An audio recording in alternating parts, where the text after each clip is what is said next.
जब जिंदगी बहुत संघर्ष में चल रही हो, बहुत दुख का जीवन चल रहा हो, बहुत कष्ट का जीवन चल रहा हो, बहुत कष्टमय जीवन चल रहा हो, तब शमी के 5 पत्ते, शमी के 5 पत्ते एक दुर्वा के साथ एक अक्षत चावल का एक दाना, वो भी हल्दी में भिंगोया हुआ हो या केसर में भिंगोया हुआ हो।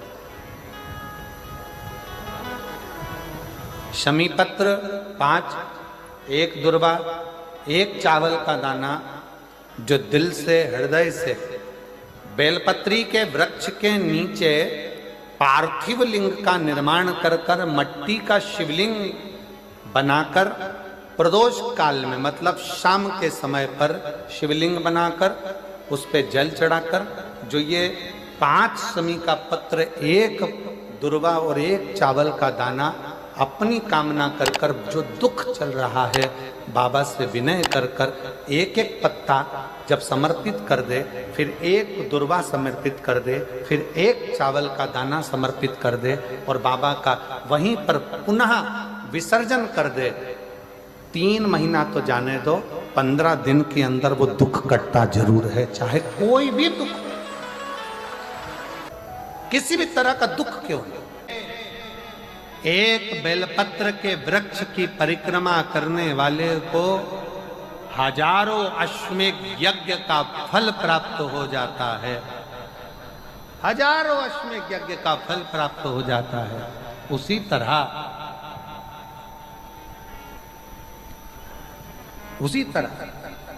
एक पार्थिव लिंग का निर्माण करने वाले को, मिट्टी का शिवलिंग का निर्माण कर कर पूजन करने वालों को 12 ज्योतिर्लिंग के शिवलिंग के दर्शन का पुण्य फल प्राप्त। बहुत ध्यान लगाकर सुनिएगा। एक बेलपत्री और उस बेलपत्री में एक चंदन की बिंदी और एक अक्षत का दाना मात्र रखकर भी अगर शिवालय पर चढ़ा दी जाती है, एक बेलपत्री, एक चंदन का बिंदी, और चंदन फिर निवेदन करेंगे। आज के जमाने में तुम लोग सब घिसा घिसाया, पड़ा पड़ाया, डब्बी का सामान ले लेकर, वो नहीं, चंदन की मुठिया रखो, थोड़ा सा भी घिसो, जरा सा भी घिसो, उसकी एक बिंदी और एक चावल का दाना जब हम भगवान देवादिदेव महादेव को समर्पित करते हैं, अपनी कामना कर कर समर्पित करते हैं, तो निश्चितता है, महापुराण की कथा कहती है, शंकर भगवान उसका फल शीघ्र प्रदान कर देते हैं। भले आपने कुछ करा ना करा, उसका फल तुम्हें मिल जाता। में जाना, लोटा भरकर जल समर्पित करना, और कभी तुम्हारे जीवन में अगर तुमको लग रहा है कि मैं दुखों से पीछा छूट ही नहीं रहा, तब उस जगह पर बेलपत्री के मध्य भाग में पीला चंदन, ये जो पत्ती है और ये 2 पत्ती हैं, ये बड़ी पत्ती और ये बीच की जो 2 पत्ती हैं, इसके बीच में जो डंडी का भाग रहता है, जो बीच में डंडी का जो भाग है, बड़ी पत्ती और ये 2 छोटी पत्ती के मध्य में जो डंडी का भाग है, उस डंडी के भाग में पीला चंदन और एक अक्षत पीला, शंकर भगवान को आप अगर प्रदोष काल में समर्पित कर रहे हैं, तो ये निश्चित है कि धीरे धीरे कर कर वो दुख समाप्त होगा, वो दुख कटेगा ही। प्रकट वर्णन किया गया शंकर भगवान की आराधना में, शिव की आराधना में, जब तुम्हें लगता है कि तुम्हारा व्यापार नहीं चल रहा, कोई तुम्हें धोखा दे रहा है, लक्ष्मी नहीं आ रही, बहुत चिंता में पड़े हुए हो, बहुत टेंशन में जिंदगी चल रही है, बहुत बीमारियां तुमको घेर ली है और चारों तरफ अंधेरा ही अंधेरा नजर आ रहा है, तुमने विचार करा अब मैं तो मर जाऊं तो अच्छा, मैं सुसाइड कर लूं तो अच्छा, मैं मर जाऊं तो अच्छा, तो मरने से पहले एक काम कर कर देखना, शंकर भगवान की आराधना कर कर देखना, शिव पर एक लोटा जल चढ़ा कर देखना, और ज्यादा चिंता, ज्यादा टेंशन हो तो बेलपत्री के जड़ को घिसकर उसका चंदन बनाकर शंकर को लेपन कर कर उसकी भी आराधना कर कर देखना कि बेल चंदन का फल क्या है। बेलपत्र, एक बेल, ये कोई साधारण नहीं, एक बेलपत्र एक बेल, ये कोई साधारण नहीं, एक बेल। इसकी नीचे की डंडी से लेकर ये दो पत्तियां जहां लगी हैं और दो पत्ती से लेकर ये बीच की जो पत्ती है उसमें जो गैप है, उसमें जो जगह है, दिख रही है आपको? ये दो पत्ती से लेकर बीच की पत्ती के बीच में जो जगह खाली रहती है, 33 कोटि देवी देवताओं विराजमान रहते हैं इस बीच की जगह में। जब शिव जी को चढ़ाया जाता है तब इस पत्ती के बीच की जगह शंकर के शिवलिंग पर रखा जाता है, तो शिव जी इतने प्रसन्न होते हैं कि मेरी स्तुति करने के लिए ये भक्त 33 कोटि देवताओं को लेकर आया है, मेरी स्तुति करने के लिए। लोग चावल लाए, लोग अंबारियां लाए, धन लाए, दौलत लाए, संपदा लाए, पर एक शंकर का भक्त ऐसा होता है जो एक बेलपत्री के रूप में 33 कोटि देवताओं को, 64 योगिनियों को, आदि शक्तियों को शंकर को समर्पित करता है। कितना सुंदर संवाद है, कितना सुंदर बात कही कि भूल से भी किसी तीर्थ में नहीं गए, कहीं हमने गौदान नहीं करा, कहीं हम किसी तीर्थ में नहीं गए, हमने कहीं गौदान नहीं करा, हमने कहीं ब्राह्मण भोजन नहीं कराया, हम कहीं गंगा यमुना कावेरी सरस्वती नर्मदा छिपरा पुण्यवान नदी में हम स्नान नहीं कर पाए।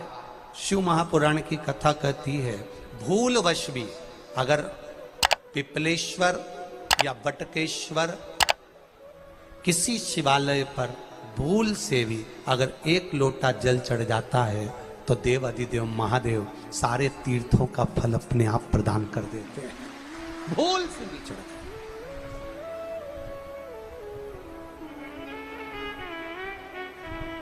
एकांतेश्वर महादेव किसी तीर्थ में नहीं गए,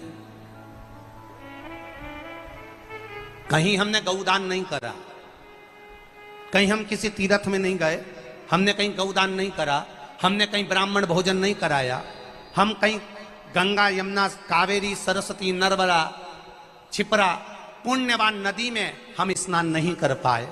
शिव महापुराण की कथा कहती है भूलवश भी अगर पिपलेश्वर या बटकेश्वर किसी शिवालय पर भूल से भी अगर एक लोटा जल चढ़ जाता है तो देव अधिदेव महादेव सारे तीर्थों का फल अपने आप प्रदान कर देते हैं। भूल से भी चढ़,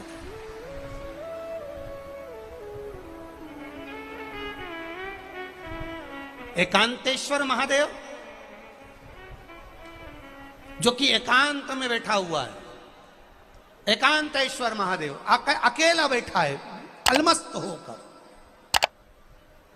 आप जा रहे हो गाड़ी लेकर, आप 4 व्हीलर गाड़ी में जा रहे हो, ट्रैक्टर में जा रहे हो, ट्राली में बैठकर जा रहे हो, क्रूजर में बैठकर जा रहे हो, 2 व्हीलर गाड़ी में बैठकर जा रहे हो और एकांतेश्वर महादेव का मंदिर दिख गया, कोई एकांत में, भले उसका नाम नहीं मालूम तुमको कि कौन सा महादेव, पर अकेला बैठा है जंगल में, वृक्ष की छांव में, एक ओटले पर, कोई दीवार नहीं, कोई जाली नहीं, कोई गेट नहीं, कुछ भी नहीं।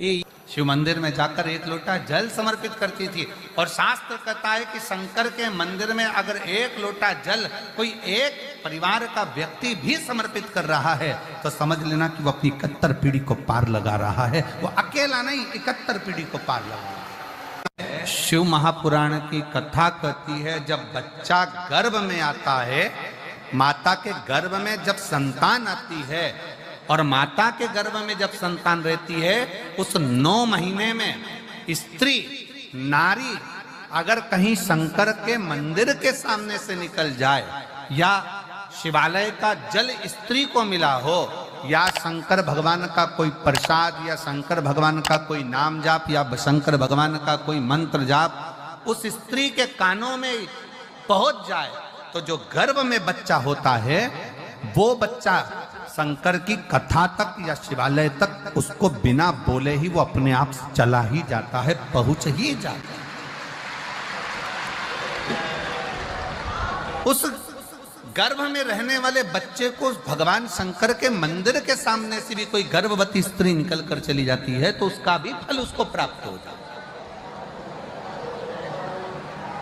उसका भी फल उसको प्राप्त हो जाता, और वो फल साधारण नहीं होता। क्यों? बेलपत्री को जब भी चढ़ाया जाता है तो पीछे की डंडी पकड़कर नहीं चढ़ाया जाता। बेलपत्री को चढ़ाने के लिए मध्य भाग को, जैसे यह बेलपत्र होता है तो इसका मध्य की जो डंडी होती है, मध्य भाग होता है बेलपत्री का, तब मध्य भाग को पकड़कर हम भगवान शंकर को बेलपत्र समर्पित करते हैं। कोई भी बेलपत्र ऐसे नहीं चढ़ाता कि डंडी पकड़ के चढ़ा दिया, फिर पीछे की डंडी पकड़ के चढ़ा दिया, फिर पीछे की डंडी पकड़ के चढ़ा दिया, फिर डंडी पकड़ा, फिर चढ़ा दिया ना। मेरे देवाधिदेव महादेव को जब भी बेलपत्र चढ़ाया जाता है तो मध्य भाग, पीछे की डंडी पकड़कर नहीं, मध्य भाग से भगवान शंकर को बेलपत्र समर्पित किया जाता है। मध्य भाग से जब भी पकड़ेंगे तो मध्य भाग को पकड़कर बेलपत्र समर्पित करेंगे। क्यों?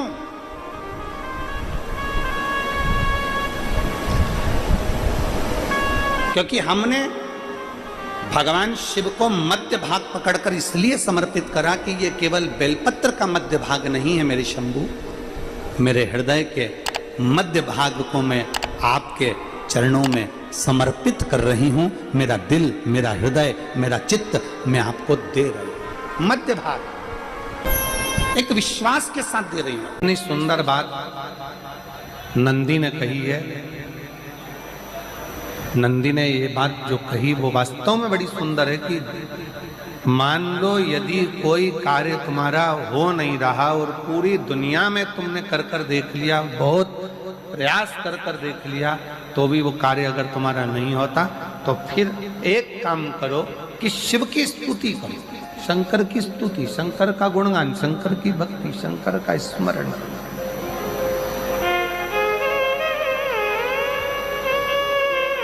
फिर शिव की स्तुति करिए, शंकर से विनय करिए, शंकर से निवेदन करिए, शंकर का गुणगान करिए।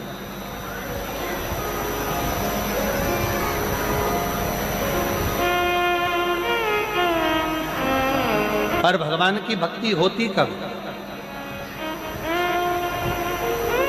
जितने आस्था चैनल पर कथा सुन रहे हैं, जितने फेसबुक यूट्यूब पर कथा सुन रहे हैं, जितने पंडाल में बैठकर शिव भक्त कथा को रसपान कर रहे हैं, उनसे निवेदन करूंगा कि शंकर की भक्ति होती कब है, शंकर का स्मरण कब होता है, शंकर की भक्ति कब होती है, शंकर की कथा सुनने में मन कब लग सकता है?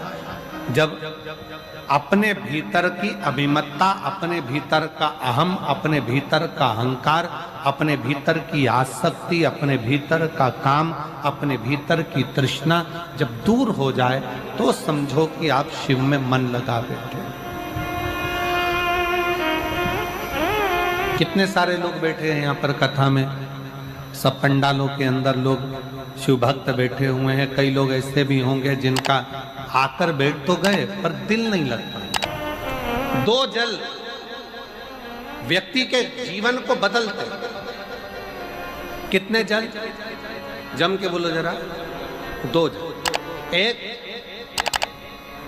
देवाधिदेव महादेव के लिए भरा गया एक लोटा जल, और दूसरा है स्वयं के लिए भरा गया एक लोटा जल। यहाँ पर अगर बुजुर्ग मेरी माताएं बैठी होंगी, मेरी जीजियां बैठी हैं, मेरे जीजा बैठे हैं, बुजुर्ग जितनी माताएं बैठी हैं, वो पुराने समय का अगर लेख उठाकर देखेंगे तो पुराने समय के लोग भोजन करने बैठते थे ना, तो भोजन करने से पहले अपने पानी के लोटे को भरकर, अपना गिलास भरकर बैठते थे। किसी ने देखा है कि नहीं देखा? जम के बोलो जरा। देखा है आप लोगों ने?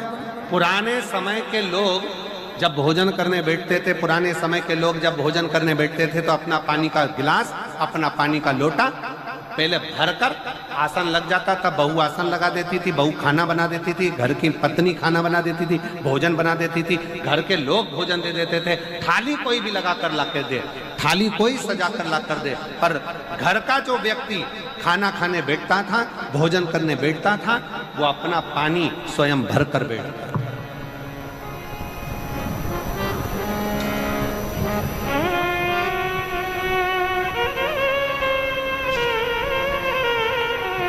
आज के जमाने में दुनिया के लोग कहते हैं मैं दुकान चला रहा हूं, दुनिया के लोग कहते हैं मैं घर चला रहा हूं, दुनिया के लोग कहते हैं मैं ये कर रहा हूं। तुम अपना खुद का पानी भरकर तो बैठ नहीं रहे और कह रहे हो कि घर चला रहा हूं। स्वयं का एक गिलास पानी व्यक्ति नहीं भर पा रहा। कितना सुंदर कहा है महाराज जी। बहुत सावधानी से सुनिएगा। दो जगह का जल व्यक्ति के जीवन को बदल देता है। एक शिव के लिए भरा गया जल और दूसरा स्वयं के लिए भरा गया जल। स्वयं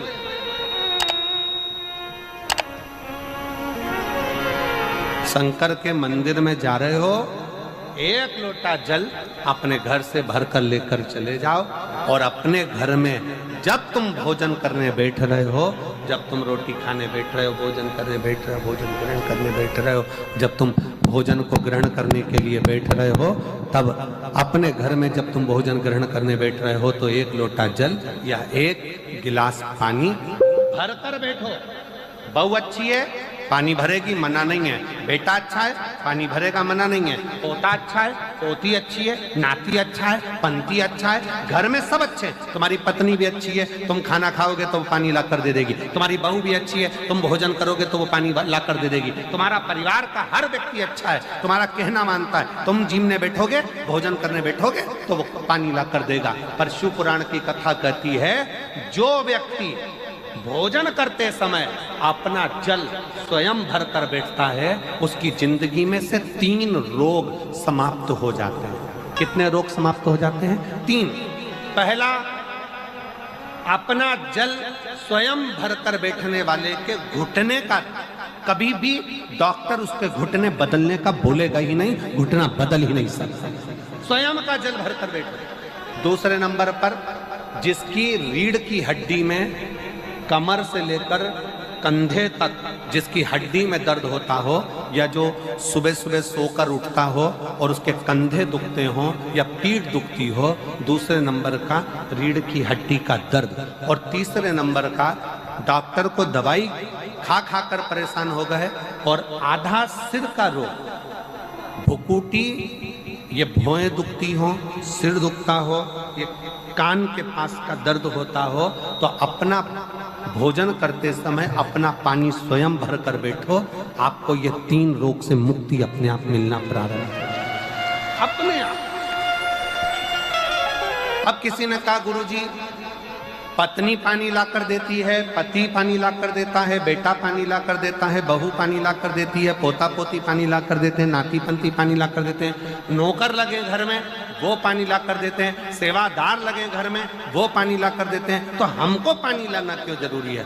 तो अग्नि पुराण में वर्णन आता है कि जो घर में पानी जिस मटके में भरते हो, जिस हंडे में भरते हो, जिस बाल्टी में भरते हो, जिस टंकी में पानी भरते हो, पीने का पानी जिस हंडे में, मटके में, बल्टोई में, जिस गगरे में तुम भरते हो, वो स्थान पितरों का स्थान रहता है। जब हम पानी भरकर भोजन करने बैठते हैं तो हमारे पितर भी उस स्थान पर आकर निश्चित जगह पर बैठते हैं, और जब हम भोजन ग्रहण करते हैं तो हमारे पितरों के भाव का आशीर्वाद हमारे ऊपर पड़ जाता है, जिससे हमारे 3 दर्द समाप्त हो। स्वयं भरो, स्वयं।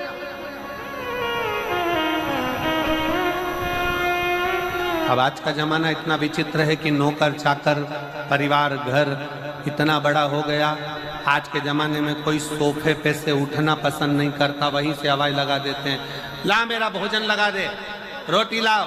रोटी आई तो मालूम पड़ा पानी ला कर रखा बहू ने। वो बहू ला देगी, बहुत अच्छी है, बहू बेकार नहीं है, बहुत अच्छी है, बेटी बहुत अच्छी है, ला देगी पानी, भोजन भी लाएगी, पानी भी लाएगी, सब कुछ लाएगी। पर पहला फर्ज अपना है, जब तक शरीर चले, पांव चले, हाथ पैर चले और तुम पलंग पर नहीं पड़े हो, तुम्हारा शरीर अगर चल रहा